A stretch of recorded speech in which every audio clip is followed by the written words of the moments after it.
My name is Anna Rickert, and I am the faculty director of this program. I want to welcome everyone to this incredible evening of the presentation of teachers' work studying their students' learning. It's fabulous to have such an audience. So I was thinking about it, just the community that we've built. We have not only the scholars, but colleagues of the scholars, and we have a lot of new teachers who've just graduated and who are interested in finding out about what this work is about. We have several school principals. Without the principals, this work can't take place on site. We have several district administrators who are showing support from the district level. So it's incredible to build the kind of community that's building around this teacher-directed professional development.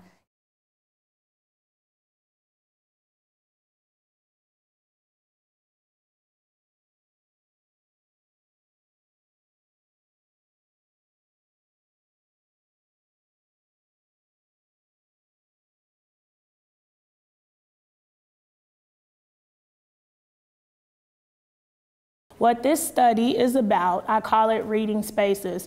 And what it's about is the space between a student and a text and trying to help them to figure out how to comprehend what they're reading when they're reading independently. So this year, 50% of my class came in reading below grade level. I was really trying to go about in a methodical way, understanding what students are doing when they're learning to read. And the feeling that I had, and this is the analogy that I've come up with, is in some ways, teaching students reading comprehension is like throwing darts at a dartboard and you have no idea where the bullseye is.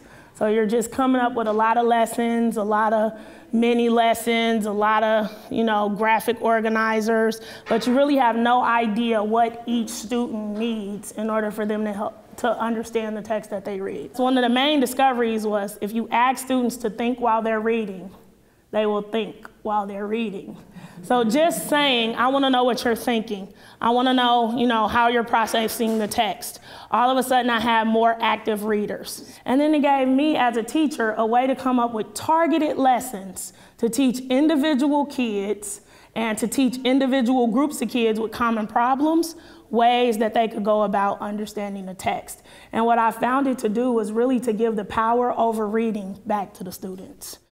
Now I'm seeing reflection in all of these different places, but what is this work and what are these reflective processes showing me about student understanding? I had to come up with some sort of framework for me to qualify student understanding. This student here has drawn vibration just through the little lines around the tuning fork.